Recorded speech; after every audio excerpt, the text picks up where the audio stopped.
happy with the marketing of his work. President Buhari says those who should speak about his administration's performance are not talking. He declared that his government has done well. He was in Owerri to commission projects under the Uzodimma government today.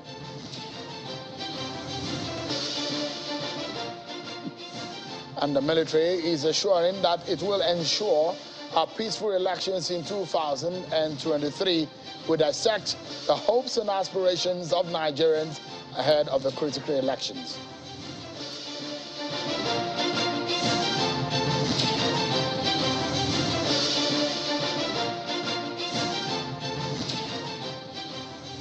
A warm welcome to you all, wherever you may be watching. This is Politics Today live on Channels Television. I'm Sean Wakimbaloe in Abuja. We continue our focus on the strike action by university lecturers, and we keep counting down on how many days that the university lecturers have been away from the classroom due to the breakdown of negotiations between the federal government and the lecturers. It's now about 214 days since the university lecturers in the federal universities and public schools in the country began their strike action, keeping students away from the classrooms. The standoff between the federal government and the university lecturers has become somewhat a nightmare for those who are supposed to be in their classrooms and now left idle. Many Nigerians are now looking forward to a peaceful and amicable resolution of these crises from all stakeholders to what has become a national embarrassment. Well, some assurances are coming from the military in respect of the 2023 elections. The Chief of Army Staff, Lieutenant General Farouk Yahya, says the Nigerian Army is firming up its preparations to provide the necessary security assistance to ensure the successful conduct of the 2023 general elections. General Yahya assures that as electioneering activities for the general elections begin, the Nigerian Army remains committed to discharge its constitutional responsibilities and assist in providing secured environment for the conduct of the general elections through Operation Safe Conduct. The Army Chief gave the assurance while declaring open the second and third quarter Chief of Army Staff Conference at the Army Headquarters Command Officers Mess in Abuja. I wish to reiterate that the third quarter conference provides an important platform to further appraise our performance and bring in fresh ideas to enhance our activities in all fronts. I therefore expect our participants, particularly the newly appointed commanders, to advance new strategies accordingly. In this regard, we remain grateful to the Commander-in-Chief, President Muhammadu Buhari, for his exemplary leadership and unflinching support. The Nigerian Army is also firming up its preparations to provide the necessary security assistance to ensure the successful conduct of the 2023 general elections. As electioneering activities for general elections begin, I wish to once again assure the public that the Nigerian Army remains committed to discharge its constitutional responsibilities and assist in providing secured environment for the conduct of general elections through Operation Safe Conduct. That is the Chief of Army Staff, Lieutenant General Yahya. Now, tonight, our attention is on two major areas of the news coming in the fray today. First was a visit of President Buhari to Imo State. How significant is that visit? Why did he go there? What are the gains of the Imo government and the federal government? You heard what the president said. I will show you in a moment what he said about his administration. He said he has done very, very well, and he makes a very strong defense for his administration's performance. We'll hear that in a moment. Also, the issue of ASUU strike, it's something that is worrisome, isn't it, for you and for a lot of Nigerians who are watching, and whatever you may be watching, is not something that is palatable at all. What is the way out? We look at some of these and the hopes and aspirations of Nigerians who are hoping to elect their president in 2023. What are the yardsticks that we should be looking at? What kind of leader does Nigeria need in 2023? Still with me, everyone. But first and foremost, let's serve you with some of your political roundup stories.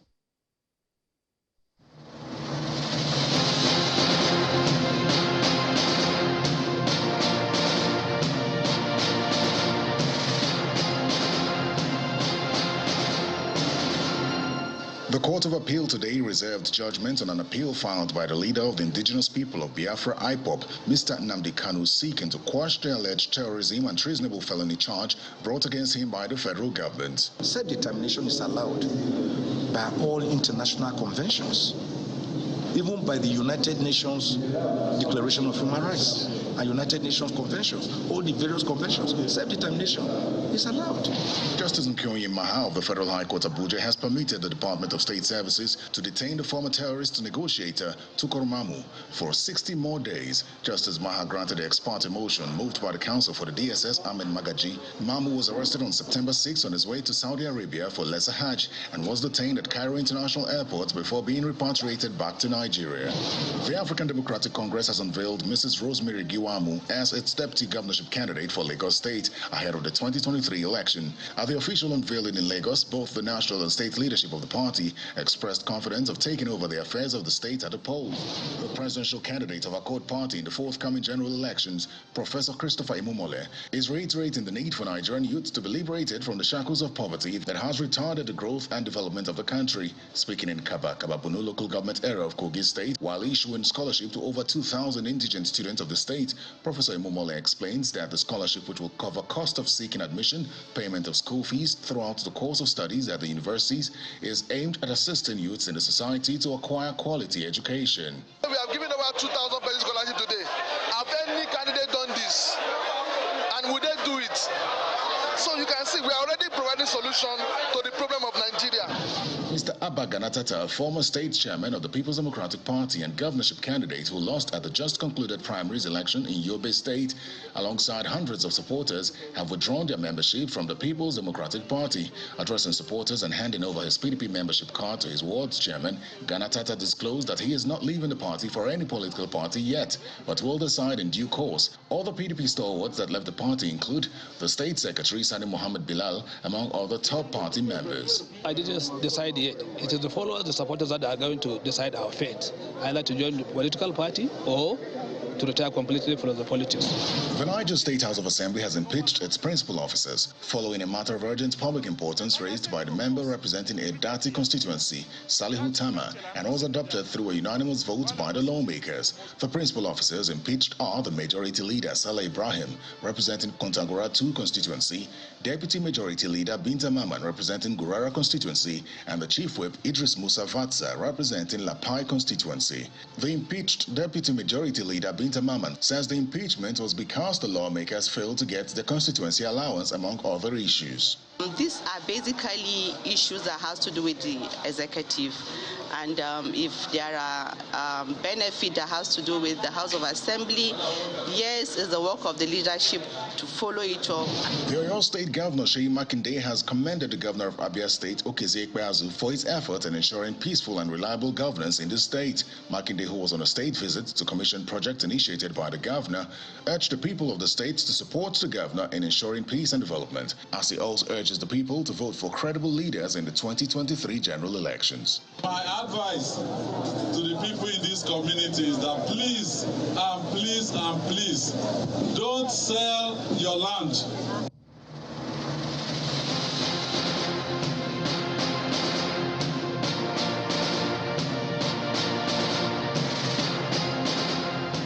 Thank you so much, everyone, for staying with us. Our first line of conversation tonight, President Muhammadu Buhari was in the Southeast region today. He was a guest of the governor of Imo State, where he commissioned some projects. The president commissioned the Olu Road, which was constructed by the Uzodimma administration and the Imo State House of Assembly. The president says the federal government will remain committed to investing in key and critical infrastructure that will drive economic development in the country. At a meeting with stakeholders in the state after the commission, the president was visibly unhappy with the lack of proper marketing of his government's performance. He says that his government has performed creditably well. Take a listen to President Buhari. Between 1999 and 2015, when we came in, I like people to check the central bank and the NNPC. The average production was 2.1 million barrels a day. average production, 2.1 million barrels a day, at the average cost of $100 American per barrel. So Nigeria was earning for that time 2.1 million times 100 times the number of days in those years. But to look at the state of the infrastructure, some of the roads since the good old PTF days, look at the railway, it was virtually killed. Power, we are still struggling. But when we came, was an unfortunate incident. The militants in the south were unleashed. Production went down to 500,000 barrels a day. And again, being unfortunate, the cost of petroleum went down from $28 to $37. But look at the problem in the northeast. Check with anybody from Borno or Adama, how many local governments were in the hands of the government then? They were in the hands of so-called Boko Haram, bloody, fraudulent people, whoever they are. That is President Muhammadu Buhari. In the end of that soundbite was when he said, unfortunately, those who are supposed to speak for his government on his performance are not doing so. But this is not the first time President Buhari will be visiting Imo State under the Uzodimma administration. But what are the significance of these projects to the people of the state? I'm being joined on the program tonight by the governor of Imo State, Senator Uzodimma. He joins us live from Owerri, the capital of Imo State. Thank you so much, Your Excellency, for joining us tonight. I think the best way or the first line of question or conversation will be the significance of these projects to your people. What are the significance? Well, the importance of these projects, particularly given a road, an economic highway like Owerri to Olo, that traverses over up to 7 local governments out of the 27 local governments in Imo State. These roads were left in a very deplorable condition, abandoned for over 2 decades, making it impossible for farmers to bring their produce to the urban center for proper market value to be gotten, making it difficult for travelers to travel without stress from Olo to Owerri. So it is not only the economic advantages surrounding the decision to do this road, but it will also boost trade and commerce, stimulate the economy of the area, and then make traveling less stressful to travelers. Road users, transporters, civil servants who live in those areas can easily come to work to the state capital and go back without stress. So it is not only for the interests, the economic advantages inherent to that decision, even the political advantage, and so many other things. So it is important that given the level of insecurity today in Nigeria, particularly in Imo State, that road from Owerri to Olo has been properly lit up, given at least the level of comfort that will enable both nocturnal activities and the traffic in the night to be very easy and possible for the citizenry. So it's a very strategic road. Owerri to Okigwe is another strategic road. There is similarity between these two roads as they have been abandoned for a very long time. And as we have been able to recover these roads, we have now re-energized residents and citizens of the areas, particularly that of the farmers, businessmen, transporters, and traders. And then it also decentralizes commercial activities from the urban center to the sub-regional centers. So I think it is important to our people. It is important to my administration. It is also for the interest of our people. It allows for security. It will boost commerce. It will stimulate the economy. And it's, as a matter of fact, it will make road users once more excited and then life more meaningful to the people.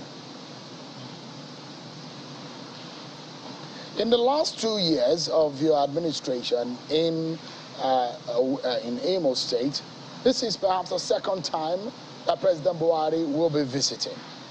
You've touched on some of the federal roads in your state and plowed the money of Imo State people into some of these projects. Are there assurances of getting some of these monies back? Well, what is important is that the first achievement, which is the most important achievement, is that it will extend the lifespan of my people. It will make life more meaningful to my people. Predominantly, the users of these roads are Imo people. So the reason that is federal road, how many federal officers passes through the road? That is one. So even if the monies are not refunded, it does not mean that we have not gotten value to it. But at the same time, by the grace of God, we will apply and we will follow due process and we will be refunded. But even if we are not refunded, there is justification for doing the road. Because I'm the governor of Imo State, and my interest is, first, the primary interest is the interest of my people. If you check the traffic between Okigwe and Owerri, the traffic between Olo and Owerri, 95% of those using the road are Imo citizens, Imo sons and daughters. And what is more, the impression when you come into Imo State, if Imo State is seen as a developed state, is to the credit of Imo citizens. Whether the infrastructure there belongs to federal government or belongs to state government is not important, but are they available? In the development index of the state, can we now say, because these are not state roads, therefore we should allow the roads to be broken down? So those are not as important as making sure the infrastructure is available for people to do their businesses. The infrastructure is available to boost the politics of the area. The infrastructure is available to make life easy for our people. We are talking about ease of doing business. Today, the World Bank proposal for increasing and strengthening ease of doing business in Nigeria, as part of the program they've just given to sectors of late, is that the environment must be available for business to be done. And how do you make environment available and enabling? It's by fixing the infrastructure, making the roads motorable, making the social services available to the people, and then making life very meaningful to our people. So our people will choose to settle in their states. The moment they settle here because the roads are good, because social services are available, they will pay the necessary taxes and royalties that go with it. The state IGR will also be boosted.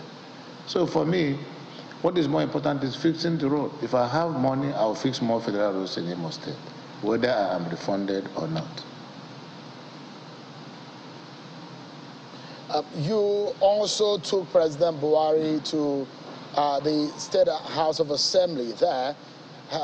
What prompted the project on the House of Assembly? Is it a priority to the people of Imo State? It is a priority because we must guide and protect democracy that we inherited since 1999. When I came here in January 2020, the State House of Assembly, which was built during the time of Sam Bakwe in the Second Republic, has been abandoned, and the legislators left the place because the place was dilapidated, the structural defects, and the place was in a very strong state of disrepair. So legislators left and they are sitting in a temporary accommodation outside the complex. Very shameful. And if we must sustain democracy and defend it, we must build the institutions. So we need to have a legislation. So we had the justification to embark on the project. We have to reconstruct the building, furnish the building, and equip the building, and bring to bear an environment that will enable quality lawmaking. And that was what we did. And today I can tell you, the legislators in Imo State are very excited. They are once more motivated. They have gotten that sense of belonging that makes them be part and parcel of government. So we cannot operate alone as an executive arm. Democracy is incomplete without the legislature, because the legislature are the real representatives of the people. They are closer to the grassroots than the executive. So I think that The decision to do the building is very important and very necessary. And those who are going to use the environment for their work, that is the parliament, are also very excited. Getting more value for money is important. Having come from the private sector, what we do is before you put your money anywhere, you must look for a final investment decision. And how do you do that decision? It's by making sure that you get value.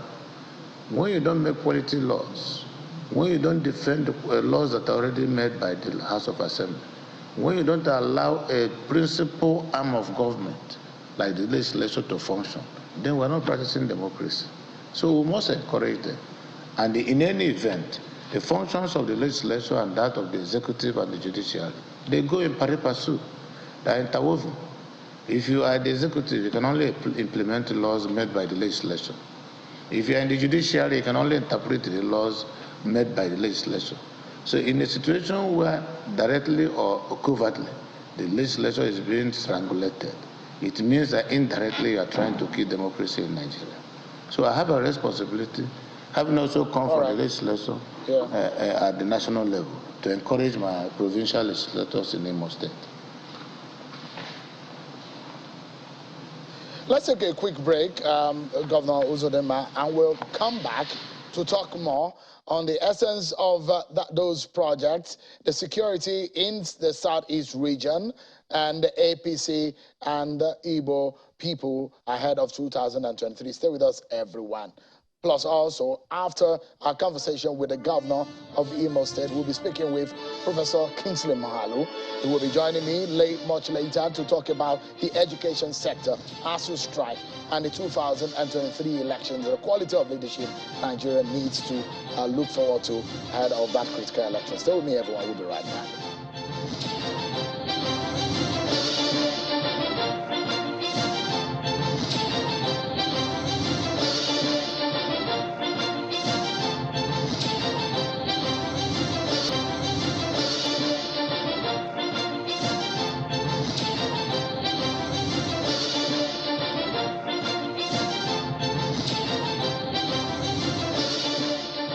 Thank you so much, everyone, for staying with us. The governor of Imo State, Senator Hope Uzodimma, has been speaking with us live from Owerri, the Imo State capital, on the backdrop of President Muhammadu Buhari's visit to that state to commission projects today. Let's get back to our conversations with the governor. In 2 years, President Buhari, under your administration, has visited your state. And I guess you probably have heard what some of your critics are saying, that you're trying to sell the Buhari government and its performance to your people. How difficult is that for you, considering what has become the political history of the Southeast region? I don't know what you mean by trying to sell the Buhari government. In the first place, Imo people were part of the people that voted Buhari to power. And if we didn't like him, we wouldn't have voted for him. We voted him to power. He's our president. And here I'm the governor. And government is one. And coming from the same political party, of course, it is a unified campaign. The Buhari is president, produced by APC. Uzodimma is the governor of Imo State, produced by APC. And here, our people we are more practical a people than theory. So what I have adopted as an approach here is to allow my achievements and performance to speak for me. I don't believe in blackmail and unnecessary propaganda. I listened to the soundbite you gave on the Mr. President's speech this afternoon. Of course, the president is right, because the Nigerian elites, which would speak to power, are not speaking to power. The Nigerian elites, which would do research and become opinion leaders and influence the decision and understanding of the citizens, probably are not doing enough. Because what the illustration given to the president this afternoon is that as far back as 1999 to 2015, that we had a steady production of crude oil of 2.1 million barrels a day for this period. and the average unit price per barrel was 100 United States dollars. If you multiply 2.1 million barrels a day by $100, you know how much it is that we earn a day. The question he is asking, which every elite should also pick interest, is where is this money and how was it spent? And how suddenly in 2015, when power changed hand, that the production dropped from 2.1 million barrels to now a mega 500,000 barrels a day. Our oil pipelines were vandalized, oil facilities were destroyed, production was dived. That is what he's saying. And today we are talking about insecurity. He wants to remind all of us once more that up to 2015, so many local governments in the Northeast were in the hands of Boko Haram. How many of them are in the hands of Boko Haram now? The entire Borno local government, Borno state local government, are in the hands of the governor of Borno state today, whom you know and I know is doing very, very well as a governor in Borno state. In Yobe state, there is no local government in the hands of Boko Haram. In Adamawa state, there is none.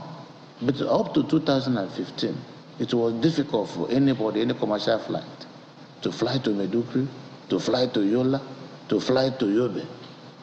But these were situations that were contained under President Muhammad Buhari administration. We should take stock because dividends of democracy most times is not only quantified by the number of rules built by a government. There are tangibles and intangibles. So Governor Uzodimma, that's perhaps the premise on which I was asking the question. You have a presidential candidate of the APC who is from the southwest region of the country, considering the agitations from the southeast people about an Igbo presidency. Now you have candidates of the southeast as presidential candidates from other political parties. How are you able, and you are the leader of the Tinubu campaign organization in the southeast region, how are you hoping to sell your party, Buhari Performance, and the Tinubu ticket to your people ahead of 2023? What would you be telling them? Sheon, today you are staff of China's television and you are in charge of politics today. Do you ask AIT how the market focus Nigeria, which is also a program of AIT? This is partisan democracy. Everybody is interested in promoting the interests of his political party. I belong to a political party. I have a responsibility to convince my people that my party has the best programs for the country. I will convince voters. It is not for me to begin to compare. You don't do political marketing by comparison alone. There will be local rivalry here and there, quite all right. But the partisan democracy means that the current government of President Muhammad Buhari, the federal government, is produced by APC. The government of Imo State is produced by APC. Hope Uzodimma is APC. And I'm a leader in APC. And my identity is APC. What else do you want me to tell you? Rather, I think that journalism is about also helping to educate the masses. With your people, does your candidate have an acceptance with your people? Since you are leading the Tinubu and the APC campaign, there is only one way. There is only one way of showing acceptance of a political party. That is the result of the election. The election is not here yet. Campaigns have not even started. Why are we jumping the gun? I think you should be patient. Maybe there's something you know I don't know. Otherwise, I will urge you to be patient. Let me take the programs of my political party to my people. Let me market my programs and my political party to my people. Let the election come. Let my people be given an opportunity to vote. Then the outcome of the election will determine whether they accepted my party and my candidate or not. Why are we jumping the gun? Governor Uzodimma, we're not jumping. I'm talking to a politician. You've been in this game for a while. We are in the period. Election is a process, not on election day. And I'm asking today, the commissioning project, there will be a lot of photo ops also for people to see what you have done. You are marketing your party in some way. And that's why I'm asking whether or not there is an acceptance of your people of your party to your people. Again, let me ask you, just in a brief manner, if you can answer, do you think Bola Tinubu, your candidate, can win Southeast region for your party? The presidential election is an election for Nigerian president, not for Igbo president. The presidential election is for Nigerian president. Bola Ahmed Tinubu is candidate of APC to be president of Nigeria, not president of Igbo or president of Yoruba or president of Hausa. That is one. Two, today you see me commissioning projects. Today you see me list the number of projects we just completed. I can bet you that with what happened today in Imo State, so many people who are not aware of the achievements of my administration, by extension the achievements of APC in the Southeast, are now convinced that APC is a performing party. Today alone we got converts, and we continue to get converts until the day of election. And then we vote. Let voters say whether our party is popular or not. All right. On the final note, Governor Uzodimma, and this perhaps, if you can answer in 30 seconds, is in the area of security. We saw what happened in neighboring Anambra State in the attempt on the life of the Senator Ifeanyi. There's been this nagging security question in the region. You and your colleagues in the Southeast region, have you thought about a permanent fix to those who are aiming at the lives of eminent people in that region? That is the danger of allowing non-state actors to operate freely. We must come out in unison. Regrettably, Ifeanyi is one of our best. Ifeanyi is a big philanthropist in the Southeast. Ifeanyi has helped so many people. Surprisingly, I don't know how any sensible human being will want to eliminate a philanthropist like Ifeanyi. It's so painful and so sad a story to hear. However, it has now become necessary for the political elites to come together to secure the environment. No one governor can do it. No one speaker can do it. It will take every strata of the society to come together, join forces, join hands, and secure this.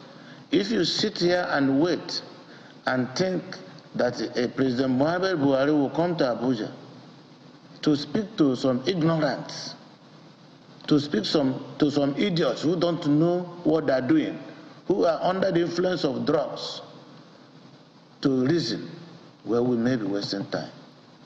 So as much as I regret what has happened to Ifeanyi, so disappointedly, I want all of us to rise and call a bad thing a bad thing. I want all of us to come together because the political class, the private sector, all of us belongs to the society, and we must protect this society. Governor Uzodimma, Governor of Imo, thank you so much indeed for talking to us tonight. Appreciate it. Thank you, Sean. Thank you. Thank you. It's over 200 days since university lecturers have been on strike. It puts a big question mark on the state of education in this country. It also adds to the series of challenges the nation is confronting with.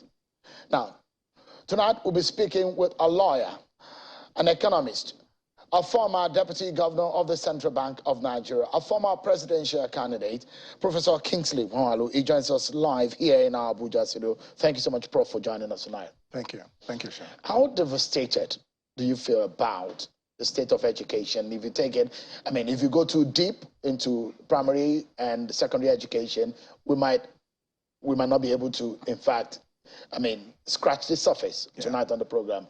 But let's go to the ASUU issue, the university, the public universities in Nigeria, the federal university in Nigeria. Yes. Over 200 days. What name are we being called on the global stage in reference to this ASUU strike? It's not just what name we are called on the global stage, but what name we should be calling ourselves. Because what has happened in the university system in Nigeria is that students for the past 10, 12 years in Nigeria's universities have become yet another wasted generation. Their education has been interrupted by ASUU strikes time and time again. The implication for this for Nigeria is huge. And it's all right to talk about physical infrastructure, but without social infrastructure, you cannot build a nation that makes progress. So you have a situation now where our young people, when we talk about the future, it's about the youth. They have no future because the universities are permanently on strike. They don't have the skills that they need, which they will only get from the educational system, to create a functioning and productive economy. Increasingly, they don't have the patriotism which an educational system inculcates in students. Character and learning. So, you know, the educational crisis we have in Nigeria today is monumental and existential. It should be Nigeria's #1 priority alongside security at this time. You think we should declare a state of emergency in education, just like people have asked that there's a need to declare a state of emergency in security and in some other sectors? It's long past that, but it's not about what you call it. It's about what you do about it. That's what matters. And quite clearly, the governments in this country, I'm not just talking about the current government, but it's gone back several years, have not accorded the right priority to education. And so you look at the United Nations quota or suggestion on UNESCO. What UNESCO's suggestion on the budget for education. I'm not sure we are even getting to half of that in our national budget on education. But the question is, you've had your part of tertiary education here in Nigeria, and you've had overseas. So you might be able to tell what is globally acceptable. I probably paid 90 naira per session when I was in the universities. And you wonder, if I had that kind of education also outside of this country, I probably would be paying way more than that. In fact, because it's a public university, in fact, you probably pay more. Now, the question is, as sad and as difficult it might sound that people are paying next to nothing for tertiary education, but what is the sustainable standard for running a public education system in Nigeria?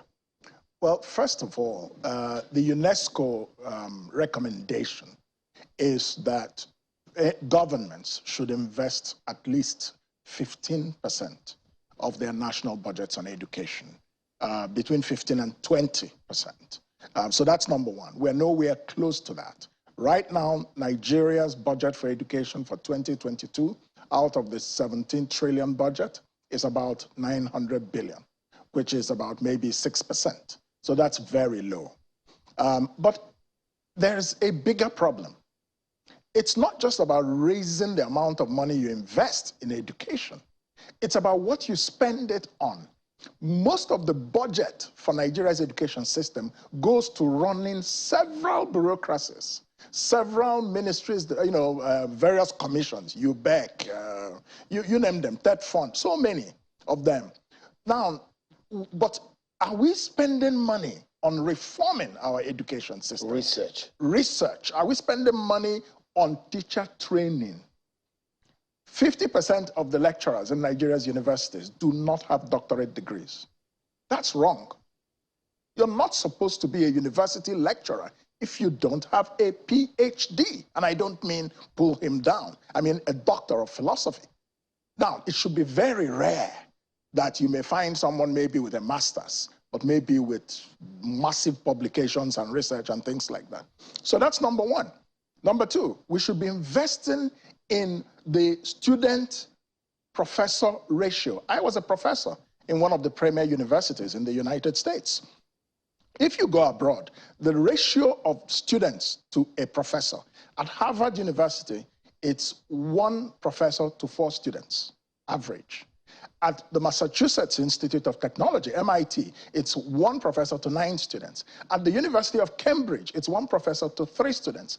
In the University of Abuja, it's 1 lecturer to 122 students.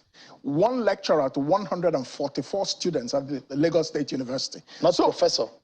Well, lecturer or professor, it doesn't really matter, but you know, how many people are you teaching? So our classrooms are packed, and a lecturer, a professor, teaching 100 and something students cannot give each of them the attention and direct impartation of knowledge. So they produce all these outdated mimeographs, which they just distribute, that never go out of fashion. And then you have this cram and pour. The students are not encouraged to think innovatively. And the curriculum is just a disaster. What about curriculum cannot make Nigeria a competitive economy in the 21st century. In fact, a lot of people have also faulted some part of our curriculum. I did history when I was in secondary school, and I wonder how that evaded our curriculum and just disappeared into thin air. It was politics. Interesting. Nigeria has refused to confront its history and to stand on that history and say never again that we will build a nation where the future is better than our past. They don't want to do it. Instead, people just want to create narratives about, for example, the Civil War, or about anything else that might have happened historically. We should learn our history objectively and use it to build a nation and develop ourselves, not to use it to just be fighting for political power in a fractionalized and divisive manner. So you talk about the ratio of student to lecturers or professor. Yes. Your comparison between some of these Ivy Leagues and probably some of our own Ivy Leagues also in this country. Yeah. But I mean, it's obviously something that is devastating. I mean, if you look at the numbers, and it's apple for apples, orange for oranges. These things are not making sense at all. But some of the lecturers will also tell you that the remunerations are bad. Of course. I mean, now, a professor, the average professor in Nigeria earns maybe about 460,000 naira a month, right? But the same person in Ghana and some other African countries would earn an average of anything between $2,000 to $3,000 to $4,000 a month. Now, we are not talking about the advanced countries. I don't want to tell you how much I was earning as a professor in the United States. Can tell us because of the average professor in the United States, if you're a full professor, as I was, your salary would not be less than $10,000 or to $12,000 to $15,000. Does that include allowances? Well, yes, it can include allowances, or it may not. It doesn't really matter. That's an individual thing, university by university. I mean, trying to convert that into naira, I mean, in terms of the exchange rate, that's a lot of money. Indeed. And but do you blame those people who? And we had this conversation in the newsroom today when we were talking about some of my colleagues when we were doing editorial on this conversation, and the reasons why we're having this brain drain, why people that are being trained, for example, there are private universities in Nigeria that are charging fees of up to 4 million naira per session. Absolutely. You imagine that you train a child, a boy or a girl, for medicine for 4 million naira per session for 7 years, and convert that into a public school, and that such a person who was trained for next to nothing for 7 years finishes on the bill of the federal government and then jets out of the country. Yeah, so, I mean, it's a bad situation, isn't it? But do you blame anybody who jets out because they complain about infrastructure? No. They complain about so many things. Self-survival is the first law of nature. So you cannot blame people who japa, as they say, who check out, who leave the country. You find out why they're leaving the country and create an environment that attracts them back home or that prevents them from living in the first place. We need to invest a lot more in the educational system.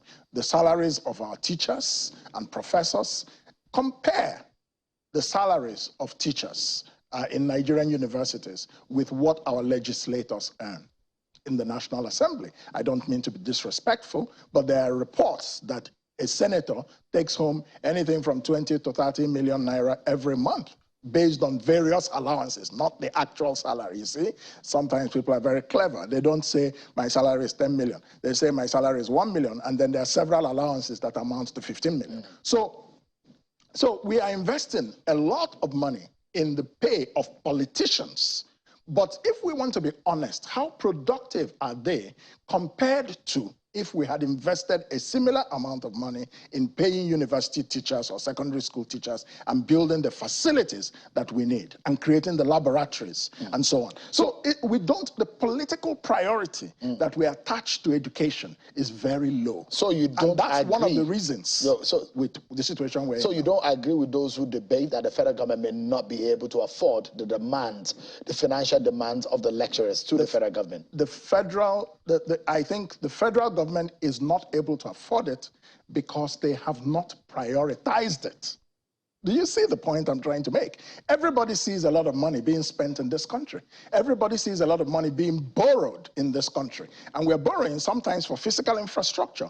Why can't you borrow to build your society in a very foundational way? Why can't you borrow and pay the 1.3 trillion that university ASUU people and Jonathan's government agreed would be paid in 2012 over a period of time at 220 billion naira a year? Why is it that we have to come to this situation? What is the danger in not fixing this problem?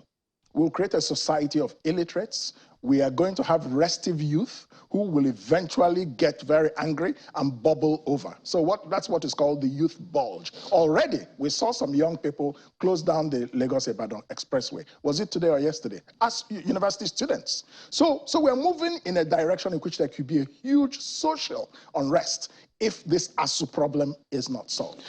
Do you blame ASUU or do you blame the federal government? It's not about blaming. It's about each side doing what they should. I have said that the federal government, across several governments, not even just this one, has not invested adequately in education. So the ASUU, the lecturers, feel that they have had enough. And while I may say, think about the students, have mercy. Can you go back and we'll be negotiating this thing? But it seems like ASUU has decided that if they give space to the federal government, that agreements will not be kept. And they've decided that this is their last stand. So, but who suffers when the elephants fight the grass? The youth of this country. Their future is being destroyed. Now, you're a lawyer, and you might be able to give perspective to this question. The case has gone to the NIC, the National Industrial Court. There's a legal labor battle here. Yes, absolutely. Do you think it's the right thing for the federal government to do, to drag labor to court? It's unusual, but it's an option. Because normally, it's the employees who take the employer to court. But this time around, the federal government is taking the lecturers to court. But the question is, you want the industrial court to force the lecturers back to school.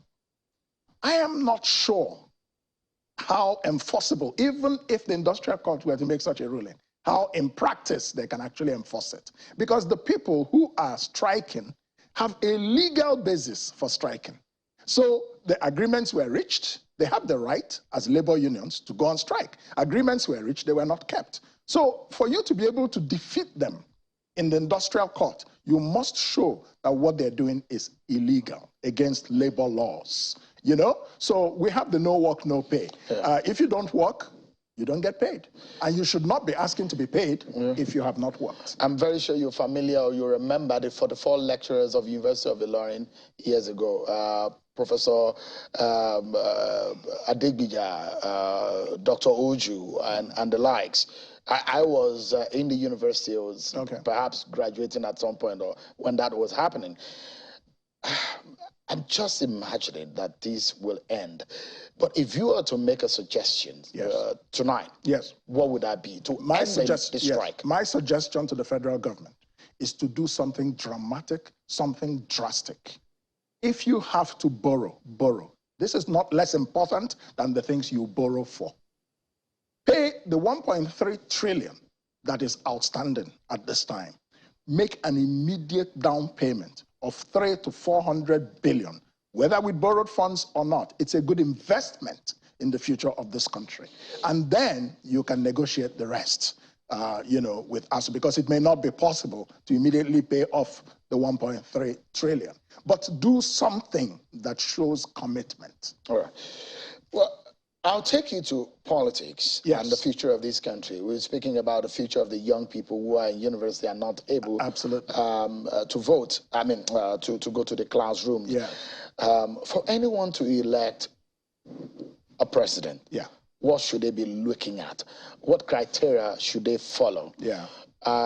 And we had a conversation with Mr. Tedo-Pistuside, who said, look, any government, whoever wins the presidency, will have a very tough first year.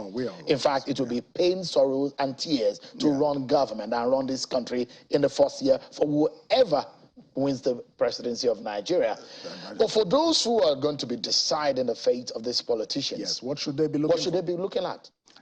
The biggest problem we have with Nigeria's democracy is not just the leaders, but with the electorate themselves.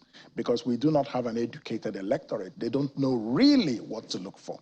What we should be looking for in the next leadership of Nigeria, given where we are now, is you have to be looking at character. You have to be looking for people who care about the welfare of Nigeria's citizens. You have to be looking for people who have a vision, an ambition of where to take this country to. You should be looking for people who, all the politicians in Nigeria, they visit Singapore, they visit London, they visit Japan, but how many of them come back and say, I want to make Nigeria like Japan? Those are the kinds of people we should be looking for. You have to look for people who have competence, the capacity to actually do the job. But what do our people do? They look for people who have been governors, for senators. They are looking for politicians. They worship politicians. But they don't understand that what will move Nigeria forward is not politicians who are not leaders, but it is leaders who have come into politics. That's what we should be looking for. And this is how we should be educating our populace. Character matters. Competence, vision. You don't think experience in governance also matter? Those who relevant experience matters because let's take the presidency. I always say that the presidency is not just a political promotion. The presidency is a job, just like any other job. And it consists mainly of 4 functions. 1, national security. 2, nation building. How do we unite this country to become a nation that believes, has a shared ambition? 3, the economy. 4, foreign affairs. If you're trying to elect somebody a president, you should look at the person's experience or knowledge or both in these 4 areas. That's how we will get a very good president. But you find that a lot of Nigerian politicians who are seeking for the presidency do not necessarily have the requisite. They may have a good heart, some of them, but they may not necessarily have the requisite experience for the functions of the presidency. And these functions I've just enumerated to you, mainly 4 things. But the masses who are voting do not know that the job of a president is these 4 things. They're looking for who will share the money, then they elect you president. Who has the biggest structure, then they elect you president. So the citizens themselves are the ones who are doing themselves in. On a final note, just perhaps in 30 seconds, Prof. Yes. Do you see a major shift in how Nigerians vote in 2023? Well, it's too early to say. I can tell you it's too early to say, but the signs are that more and more people are awake to, shall we say, the deficiencies of the traditional political class and are looking for something more, especially our young people, But are they enough to overturn the status quo? We will have to see. We cannot predict the outcome of the election. The only thing I can tell you is that whoever wins in 2023, it doesn't matter whether it's Tinubu, it doesn't matter whether it's Atiku, it doesn't matter whether it's Peter Obi or Kwankwaso or whoever. I believe that that person or that leader and the government will try to do a better job than what the situation they found the country in. The question is, who can do a better job of that better job? Interesting. I probably will recommend that a lot of voters should watch this program again and again. A lot of insight that you have dropped there, Prof. Well, thank you. You've been professorial tonight. Thank you so much indeed, Professor Kingsley Moghalu, a lawyer, political economist, and former deputy governor of the Central Bank. Thank you so much indeed, Prof, for coming tonight. Yeah, thank you. Thank you for having me. Thank you so much. And that's our show for tonight, everyone. Many thanks for watching. I'm Sean Kimale. Bye-bye.